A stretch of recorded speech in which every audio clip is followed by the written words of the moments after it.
lo principal que quiero preguntarle es lo siguiente.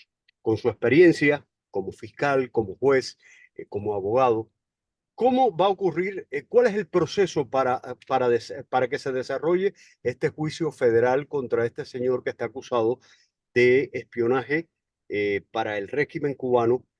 ¿Y cuál pudiera ser, qué posibilidad existe de que negocie con la fiscalía para tratar de aminorar la cantidad de años, si es hallado Bueno, culpable? no se te olvide que también fue oficial de contrainteligencia y contraespionaje del ejército americano. Y te digo eso porque yo creo que los órganos de seguridad van a jugar un gran papel. ¿Cómo se va a desarrollar? Primero que él tiene una abogada que ha contratado, que es una persona que tiene un gran prestigio y buena reputación en la comunidad nuestra. Lo que ella va a tratar de hacer es hacer una evaluación de las evidencias y las pruebas que tienen en contra de este individuo. Ahora no ha ocurrido más nada menos un encauzamiento, pero él hay que asumir que es inocente. Pero lo más probable en este tipo de casos de contraespionaje es que los servicios de seguridad y la fiscalía van a querer obtener información de él. Es decir, ellos van a buscar la manera de que él se preste para una entrevista extensiva, quizás durando semanas o meses o a lo mejor un año, para obtener información de qué fue lo que él le entregó al Servicio Comunista de Inteligencia cubano. Y entonces él no se va a arriesgar a ir a juicio porque las penalidades pudieran ser mucho mayor. Recuérdate que él está acusado ahora, lo más serio, de ser un agente de una potencia extranjera, no de espionaje propiamente. Pero para los servicios de seguridad lo más importante aquí es obtener información. En un sinnúmero de casos eso ha ocurrido. Es decir, ir a juicio, declararse inocente, no culpable, es una cosa muy arriesgada. Mi opinión es que la abogada está buscando una manera de palanquear la información que él tiene para buscar una condena mucho más leve, para obtener la pensión para la esposa, para buscar una manera de que él no vaya a morir en la cárcel. Si eso no se puede obtener, en algunos casos de espionaje lo que se ha buscado es la pensión. Por ejemplo, en el caso de Robert Hansen, traidor de los Estados Unidos en el Buró Federal de Investigaciones, él recibió una condena de cadena perpetua, pero le permitieron que la esposa recibiera la pensión. En el caso de Andrew James, traidor trabajando en la CIA, se le permitió a la esposa un delito menor, que cumplió creo que 4 o 5 años, mientras que él recibió cadena perpetua. Entonces yo creo que eso es lo que vamos a ver ahora, algún tipo de negociación para obtener información. ¿Y por qué la fiscalía se siente obligada a hacer eso?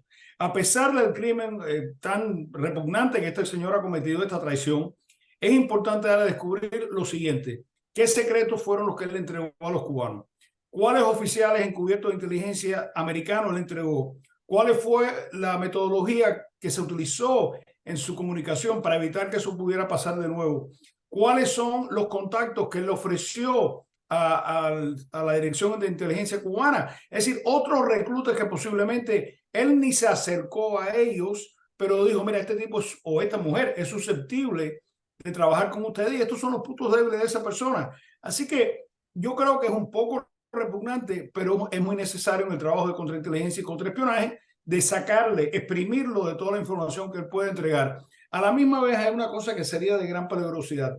Siendo un diplomático y eventualmente un embajador, él tiene que saber todos los oficiales clandestinos que trabajaban en la embajada. Es decir, los oficiales clandestinos trabajan con una leyenda, no siempre, hay algunos que trabajan sin ningún tipo de cobertura diplomática, pero él le pudiera haber dicho, mira, fulano de tal trabaja para la CIA, mengano de tal trabaja para la CIA. Y entonces eso puede neutralizar la efectividad de esos oficiales, porque en cualquier país que ellos vayan a trabajar, los servicios de seguridad de ese país van a saber que a esos son los individuos que le tienen que dar seguimiento y a la misma vez saber que a esos que le dan seguimiento, que están en contacto con personas de ese país, pudieran ser informantes de la CIA. Así que yo creo que eso es lo que se va a buscar en este momento. Yo creo que se va a paralizar y yo creo que la abogada, que es una persona que tiene buena reputación de ser muy capacitada, muy competente, va a buscar la manera de buscar un aterrizaje no tan violento como pudiese recibir si él va a juicio. Si va a juicio, un hombre de 73 años pudiera morir en la cárcel.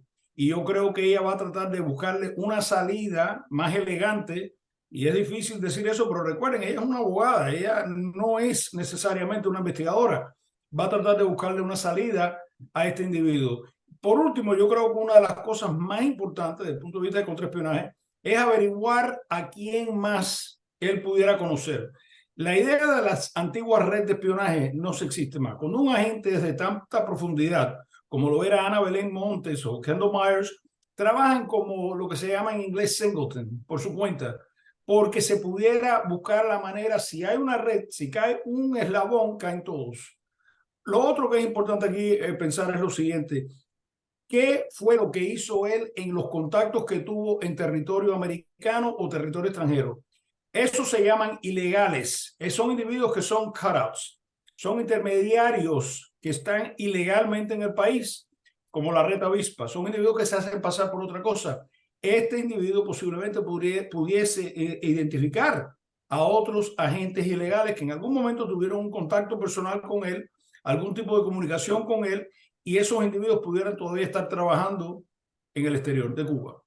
Pues, Milian, ¿cómo se realiza esto en la Corte Federal cuando ya hay una fecha pautada para que se presente el día 12 y ya también hay fecha de juicio? Esto sería el abogado de la defensa quien negocie con la fiscalía y le pidan al juez entonces aplazar la fecha de juicio para poder interrogarlo y sacar la información.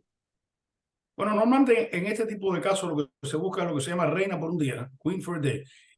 Primero la abogada le tiene que decir a la fiscalía, mira, te pueden contar esta información de forma generalizada, se le puede dar inmunidad por esa información por un día. Si la fiscalía está interesada, junto con los servicios de contrainteligencia y seguridad nacional, entonces llegan a algún tipo de acuerdo, buscan la manera conjunto de buscar que sea aplazado el juicio hasta que se entregue la información. Si no se busca esa cooperación, entonces seguramente que la fiscalía va a presentar otro encauzamiento, quizás con información mucho más extensa, acusaciones más extensas, y entonces se va a citar un día para el juicio. Lo complicado de los juicios de contraespionaje es lo siguiente. Toda la información hay que manejarla de una manera muy delicada.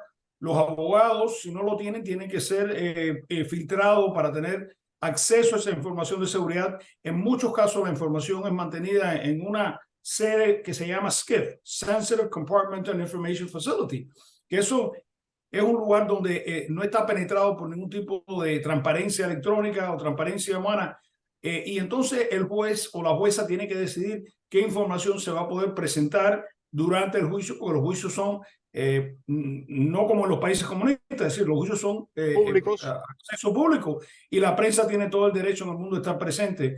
Entonces es bastante complicado llegar a juicio. Pero mira, en los casos que me han nombrado de Kendall Myers, Ana Belén Montes, en el caso de cualquier espía que podemos saber de los últimos 30, 40 años, se han declarado culpables, no han ido a juicio. La Red Avispa fue la excepción. Pero la diferencia es que en la Red Avispa eran oficiales de inteligencia, no eran agentes ni eran informantes. Es decir, eran personas reclutadas, entrenadas, que funcionaban como lo que se llama ilegales, illegals, en otro país, haciéndose pasar por algo que no eran. Este individuo, lo triste fue que no se escondió. Este individuo hizo lo que hizo Ana Belén Montes, se fue metiendo como un gusano, no para usar la frase de Fidel Castro, pero dentro de la democracia, haciéndose pasar como algo que no eran. Y por eso yo creo que ha sido catastrófico desde el punto de vista de seguridad nacional. A la misma vez digo lo siguiente, porque no podemos caer en el estado de paranoia que se hace en las dictaduras.